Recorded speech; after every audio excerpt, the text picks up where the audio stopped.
year 2025-2026. Mr. Speaker, I want to make a few comments on the issue of the budget of this year. First and foremost, noting that the budget has gone up to 4.2399 trillion, which is quite a lot higher than the previous year, and it keeps escalating every year, it keeps going up.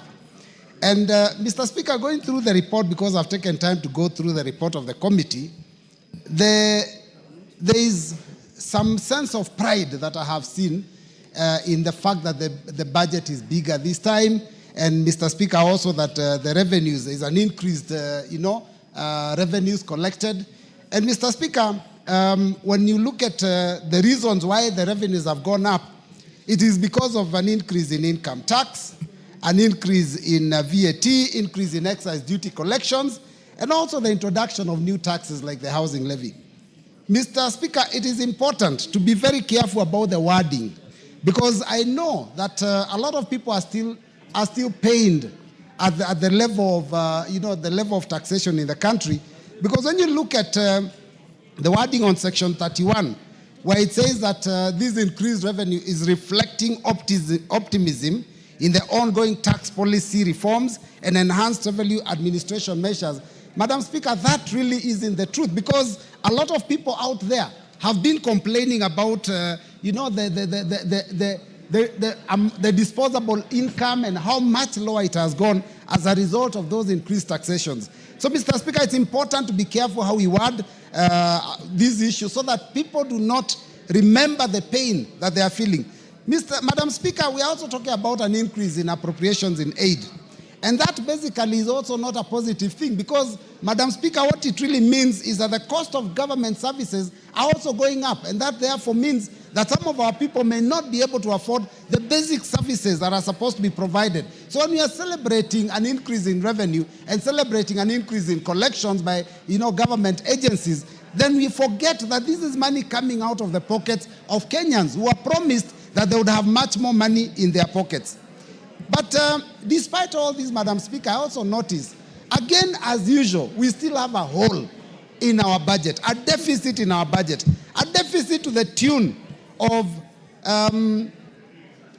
876.1 billion. And this deficit, Madam Speaker, will be plugged by borrowing. Now, I go back 2-3 years, and I remember our political leaders were very categorical when they said, we will not borrow in future. But every single budget that is brought to this house, we have to borrow. We are still borrowing. I am not saying that borrowing is bad, but there is an amount of borrowing that goes beyond what we can afford to pay. And even the complaints by the committee itself about the cost of the debt we already have, it flies on the face of exactly what we are doing. Now, Madam Speaker, on the issue of borrowing, 284.2 billion is being borrowed externally, and 591.9 billion from the domestic market. Madam Speaker, what does that mean? Again, we are crowding out local investors. The minute the government borrows locally, it means that the money that was available for businesses to borrow so that they can finance their activities is not available, because government is an easier entity to lend to. So by borrowing too much money locally, it means we are crowding out the private sector. And therefore, that means in the long run, the businesses cannot thrive in this country because they have no access to loan capital. Madam Speaker, I've gone through the submissions by departmental committees, and some of them are quite horrific. I do know that there are some changes that have been made and proposed after the discussions, but let me talk about just 2 or 3 committees. The first one is the Education Committee. The Education Committee actually noticed that there was a failure to provide funds for examinations, national examinations. And Madam Speaker, this has happened in the past, and we have actually sorted out that problem through supplementary budgets.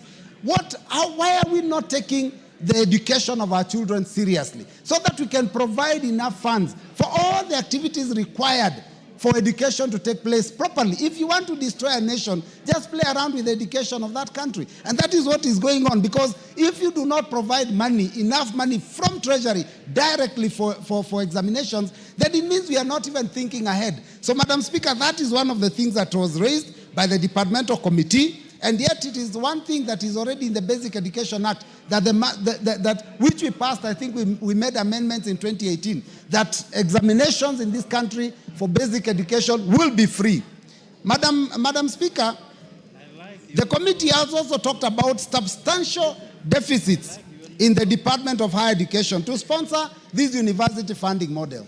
Madam Speaker, if we don't provide enough money for that funding model, how then are we saying that we are reviving our universities, we are helping our universities, and we are helping our children? In fact, the committee says that, and these are their words, that this will impact negatively on the students' welfare and increase financial strain on them, not to forget also on their parents. So, Madam Speaker, these are some of the problems that we are facing, the Education Department raised, the Education Committee raised.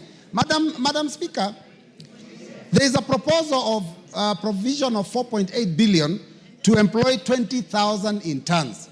Now, I see two problems with that. First and foremost, we have interns that were already recruited, and there has been no provision for them to become permanent and pensionable.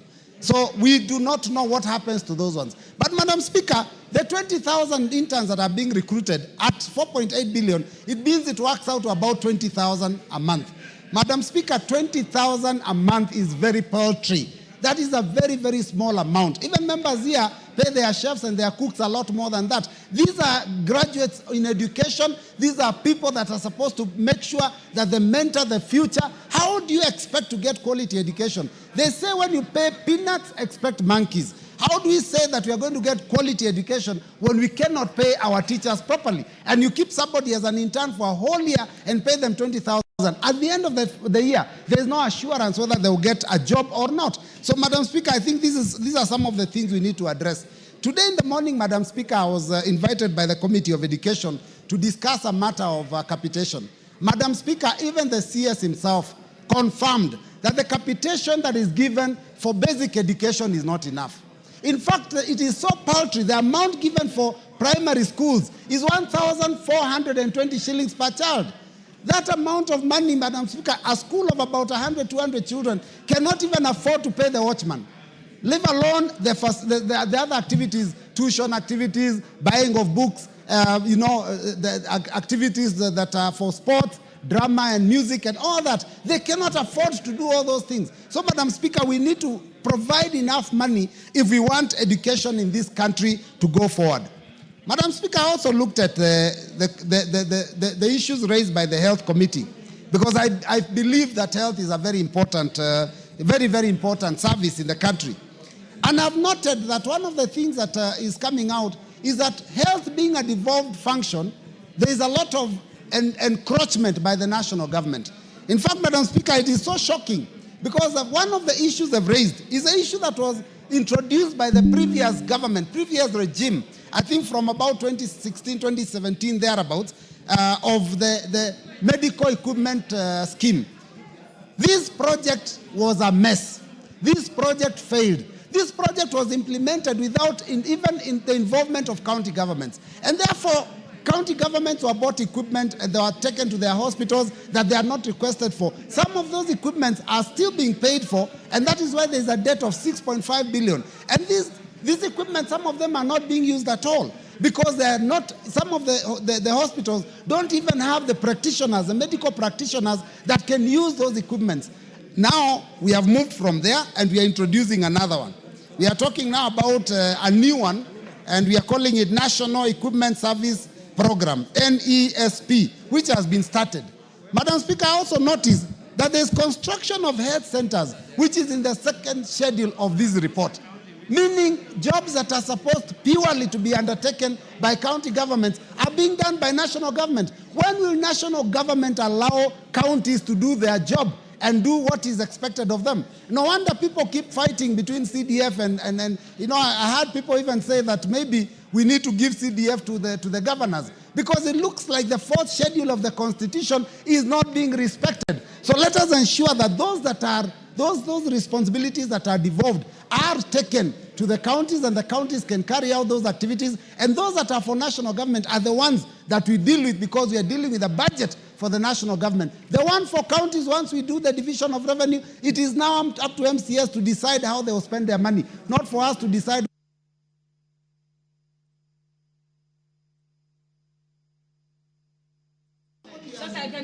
minute to finish your sentence. Yeah. Thank you, Madam Speaker, and you're very gracious. So, Madam Speaker, I want to just finish by saying that I looked at the second schedule and some of the things I saw are quite shocking. The sharing of resources. I saw some of us come from an area which we have scarcity of water. And you look at the Department of Irrigation and you notice there's only 1 or 2 small projects that are given in that region I come from. Whereas the other areas that are getting a lot more money. I think when it comes to the fair distribution of resources, we must bite the bullet and agree that as we go into the future doing our budgets, we must look at what goes to every constituency, and that must be also a schedule that is given to us so that we know how much each of us is expecting to go to their people so that we can defend and make sure that it serves our people. With those many remarks, Madam Speaker, I thank you.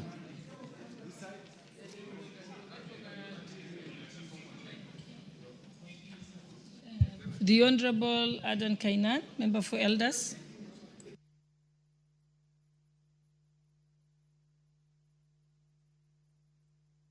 We are not counting this. Thank you, Madam Speaker.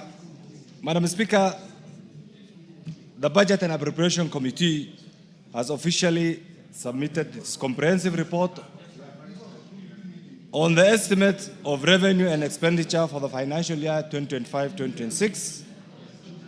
This pivotal report, Madam Speaker, which is a product of the broad-based government, Madam Speaker, was tabled on 4th June 2025, pursuant to Article 221 of the Constitution, as read with Section 39 of the Public Finance Act, as read with the Standing Order 239 of the Standing Order. Madam Speaker,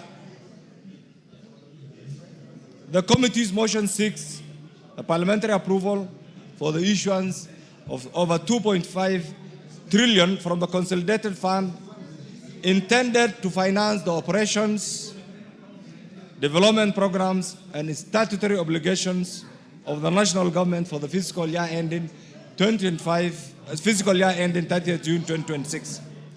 Madam Speaker, the budget estimate coming at a time when there has been a lot of debate on resource allocation, Madam Speaker, and it's critical that I mention this, and Madam Speaker, allow me to thank the chair of the committee, the Honorable Samuel Atande, for steering, and Madam Speaker, there's a lot of consultation.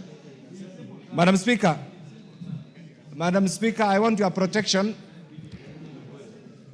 Madam, there seems to be a lot of consultation here by my colleagues from the lake. Honorable members led by Peter Kaluma and Jared Okello. I'm sure you break up the Kamkunji kindly. You expect the excitement, because I'm sure they're excited with the services of the broad-based government. Madam Speaker, you can see these days the people who troop State House, the people who get a lot of development pronouncement, and you can see the excitement on the face of my good friend, the Honorable Kaluma. And I was just saying, and I want the chairman of this committee to hear this. This committee, for the first time in the history of the Republic of Kenya, the Budget and Appropriation Committee has been chaired by a person from the lake, who is a product of the broad-based government. Madam Speaker, that gave us an opportunity. The lake plus Northern Kenya has been the region that has been neglected over the years, and you understand the history. Pursuant to one document called Sessional Paper Number 10 of 1965. And being a member of the committee, every session I attempted to remind the chair that please, out of this opportunity, Northern Kenya and the Lake region must get a share of the national cake. And Madam Speaker, I want to confirm that out of the deliberations, this budget will be different from the other budgets, and clear provisions on water, on infrastructure, on health has been made for those regions, Madam Speaker. And I want to thank, because sometimes we say cowardice or respect or civility is not a sign of cowardice. What the committee has done, Madam Speaker, is to look at the whole budget-making framework and allow and craft it in a way that will give every region an opportunity to get a piece of the national cake, Madam Speaker. Madam Speaker, therefore, 2025-2026 budget is crafted within a framework of fiscal consolidation, intended to strike a delicate balance between stimulating the economic growth and curbing the rise in public debt. Madam Speaker, the motion, the report also seeks to enhance domestic resource mobilization, streamline expenditures, and adopt prudent borrowing strategies. It also underscores the government commitment to reducing fiscal deficit and safeguarding the long-term debt sustainability. Madam Speaker, therefore, this proposal is anchored on transformative pillars. You have seen provisions for agriculture, food security, the micro, small and medium enterprises, affordable housing, universal health care, and digital superhighway and creative economy. Madam Speaker, these are things that were lacking. And therefore, this approval process is the cornerstone for our democratic governance, ensuring transparency, accountability, and citizens' trust in the public finance management. Madam Speaker, through the legislative scrutiny, and this is what we have done as a committee, Parliament plays a pivotal role in ensuring that funds are directed towards priority needs, Madam Speaker. And this is why, for some of us who come from a region that has been historically marginalized, when we see allocations for particular sections, Madam Speaker, and allow me to dwell on this road. Allow me to dwell on this road. The road from Isiolo, Modogash, has a World Bank funding. The road from Modogash to Samatar, Madam Speaker, was an annuity program which has been gladly sorted out by the government. From Samatar to Wajir did not have funding, and there was an anticipation that the Arab Development Fund will do something. But right now, under this budget, there's clear budgetary provision for the tarmacking of that particular section, Madam Speaker. And I want to say kudos for the head of the Ministry of Roads and Transport, Mr. Chirchir, and the committee for that particular clear provision, Madam Speaker. Madam Speaker, equally, there's a particular area that has been missing, and we'll be pushing the Ministry of Energy, Mr. Speaker, and I'll be asking the Budget Committee led by the Honorable Atande to make a clear, outright determination that Northern Kenya must be connected to the national grid. Madam Speaker, Northern Kenya comprises of 70% of the landmass of the Republic of Kenya, and yet the national grid ends in Garissa.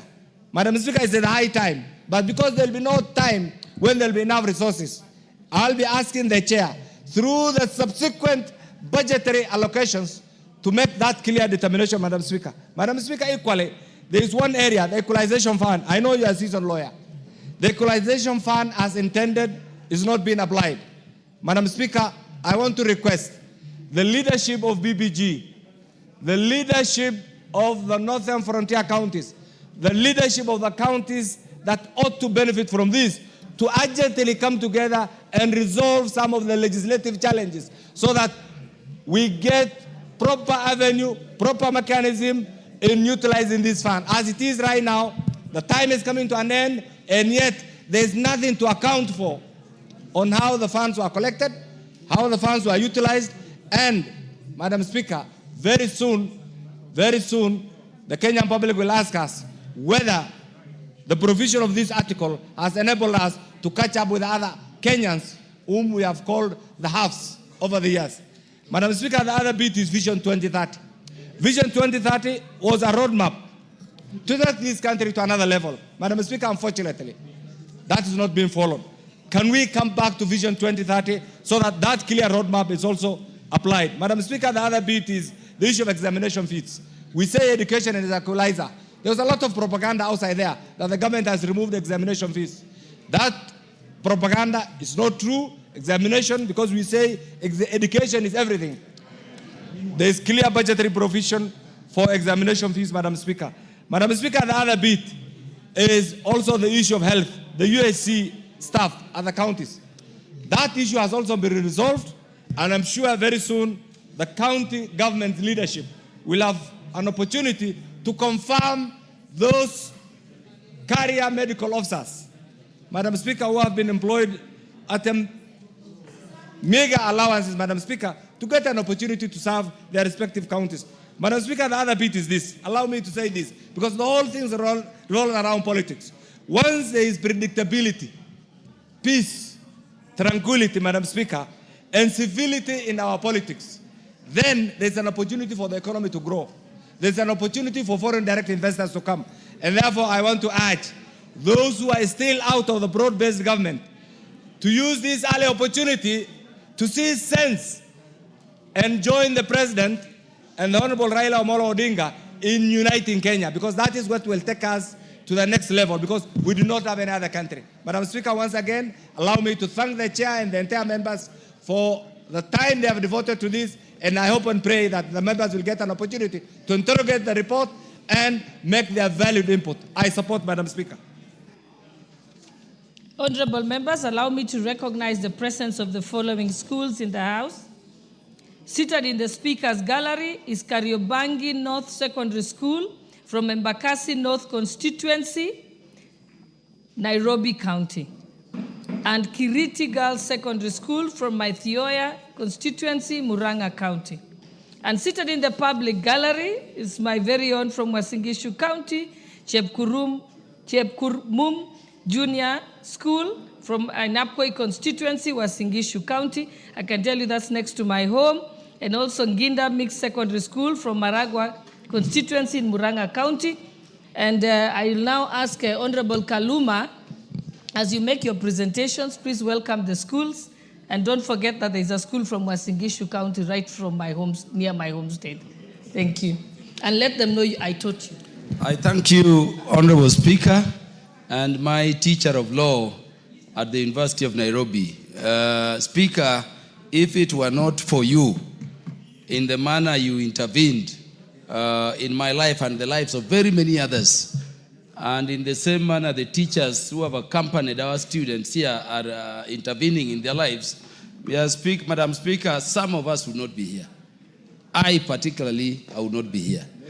I therefore, yes, Madam Speaker, Honorable Kenan, I thought you should know, but you taught me public international law.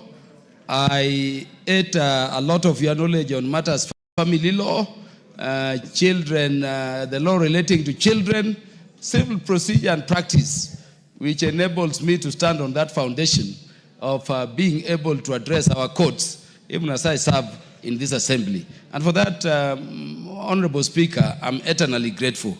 Allow me, therefore, to welcome all visiting students and schools, accompanied, of course, by their teachers, to the National Assembly, the Parliament, and House of Representation of the people of Kenya. Honorable Speaker, this could be a very big journey to them. For people like us, we first entered into this chamber, including where you are today, just when you were elected. And so this is an opportunity for you to be inspired, go out there and fight so hard, not just to reach the level where our speakers reached, but far, far beyond, to be leaders of our country, carrying forth the national values we have in our constitutions in the future. Feel welcome, and may you carry forth to be the people you are being processed to be, and to be the people to whom we can hand over a stable Kenya as we look into the future. I thank you, Honorable Speaker. Yeah, also, Honorable, I think, Honorable Kaluma, it's good for the students to know Yes. what we are doing today, the Yes. budget making process, briefly. Yes. So I'll give you an extra 5 minutes. Yes, to do thank that. you, Honorable Speaker. The Parliament of Kenya has two houses, the National Assembly, where you are, and the Senate. The roles of the National Assembly are representation, legislation, and of course, oversight. But there is a role that is additionally given to this House of Parliament, which relates to budget and appropriations. We appropriate monies in terms of division of revenue. We share the monies between the levels of government. The portion that goes to the counties, we then send it to the Senate to share among counties. But we remain with a portion for the national government to be shared out among the various ministries, various departments, various sectors of government, including those that go to the education sector and those other sectors which are within the national government functions. So today we are in the budget making process. In terms of representation, Honorable Speaker, let me mention to them that this is a very tedious process.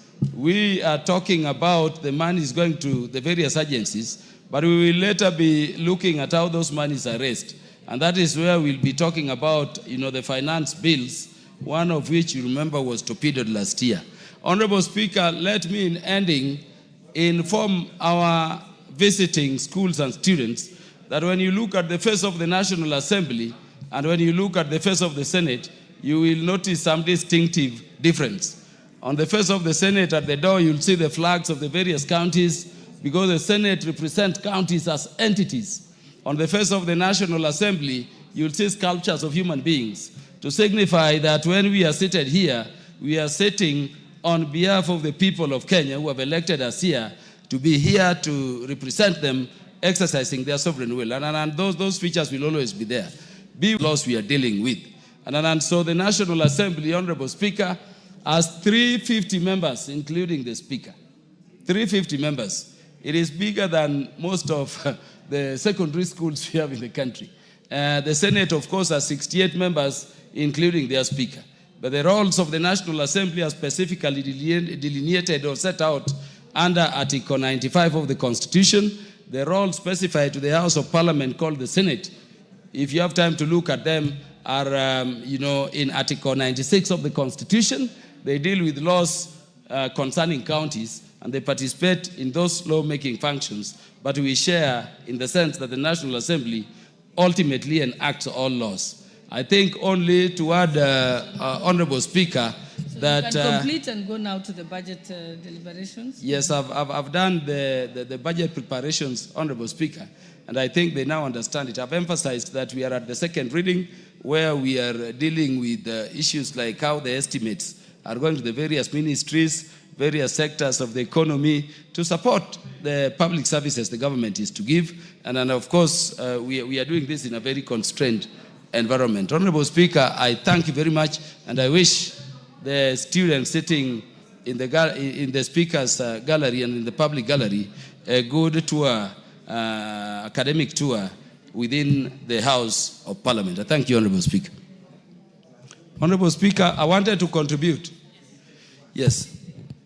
I thank you, Honorable Speaker. Honorable Speaker, I have looked at the reports presented to this House by the Budget and Appropriations Committee. And Honorable Speaker, let me start by thanking the new chairperson of the Budget and Appropriations Committee, the Honorable Samuel Atandi, for the good work they have done this time around. Let me thank him with his membership for the good work we have done with the budget going by the report. And then there are two, Honorable Speaker. Honorable Speaker, number one is that the budget estimates for this year have restored the power and authority of the departmental committees in their participation in the budget-making process. All chairs and most of the chairs of the various departmental committees have spoken here. And they have confirmed that unlike before, the recommendations which come from the departmental committees, which are in charge of the various ministries, various departments, various sectors of government, have been carried on forth. This is unique, Honorable Speaker. Because in the past we were complaining that the departmental committees assist the Budget and Appropriations Committee in this process, but whatever they recommend in some cases were not being carried forth. And I want to commend the committee chaired by my brother Samuel Atandi for that good work. Number two, Honorable Speaker, there have been complaints that the budget estimates and the allocation and appropriation of the national resources have not been equal, have not been fair, have not been just to all regions of the country, to all peoples of the country, to all sectors of our governance. Honorable Speaker, let me say today that I was very glad, Honorable Atandi, when I saw a road specifically mentioning Mandera County. So pleasant. We've been budgeting year in, year out. You hear some parts of the country don't still have an inch of a road. When I saw Mandera, I saw a road going to Wajir. I see roads going to Garissa. I see roads going to Tana, including that school the Cabinet Secretary in charge of National Treasury was talking about. A school where our children, the children of this nation since independence, have been faced with the tragedy of having to cross the river to go to school. And you know, River Tana is infested with crocodiles. When I see a proposal in the budget estimates, Honorable Speaker, saying that we must build a bridge to enable those students build their futures through education, Honorable Speaker, without having to risk their lives in those infested waters of Tana River, the waters infested by crocodile, I say we are beginning to think about, this country. Honorable Speaker, I therefore want to thank the broad-based government. Honorable Speaker, for how long are we speaking? It's 10 minutes. No, but Honorable Speaker, the other part I was given a chance to welcome the students. I've just started contributing to the budget. Okay, you have an additional 2 minutes, but continue. Yeah, I thank you, Honorable Speaker. Honorable Speaker, we therefore take very many things for granted. But this thing would have not been possible without the broad-based government. A government seeking equity, a government seeking inclusivity, a government seeking the integration of all Kenyans in their governance unlike before. I want to thank President Ruto. I want to thank, even the 2 minutes have ended. No, it's okay, no, continue. I want to thank my party leader, the man who mentored me, the Right Honorable Raila Amolo Odinga, for bringing the country together. Because with this togetherness, objectively, we can look now at the entire country as belonging to all of us and look at how we provide for them. Because, Honorable Speaker, we may say there are areas which we should budget for. The high production areas which were categorized in those years. But the fact of the matter is that each county, each region, each section of our population have something to contribute to the national table and all pay taxes. We want a country that moves in unison, in development, in togetherness. But Honorable Speaker, let me emphasize one thing only. I'm very happy that as much as we have this budget, we have funded the judiciary well. We have funded institutions which fight corruption well. Because if we can be losing sometimes up to $1 trillion through corruption, then we need to empower these agencies so that they can fight corruption and so that we can, control pilferages. So money is to EACC, money is to the Office of the Auditor General, money is to the Commission on Revenue Allocation. Honorable Speaker, I would request the members to approve them.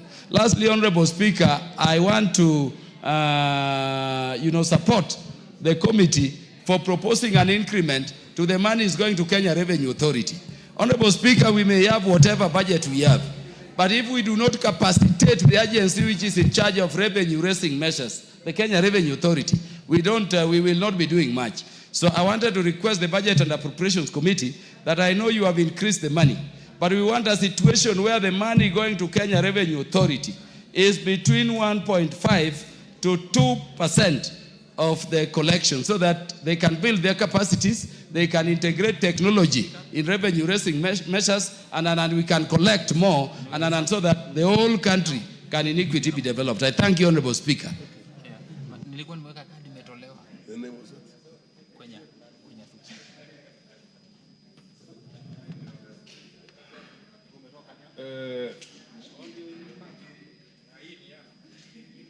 Honorable Millie Odhiambo, did you want to pronounce yourself on this?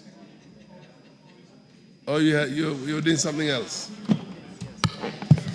Thank you, Mr. Speaker. Mr. Speaker, let me take this opportunity to thank Honorable Atandi on his maiden presentation of the budget as the chair of the Budget Committee. Until recently, I was a member of the Budget Committee, where we've worked very closely. Just one moment. You'll take up your chair again. Just a moment.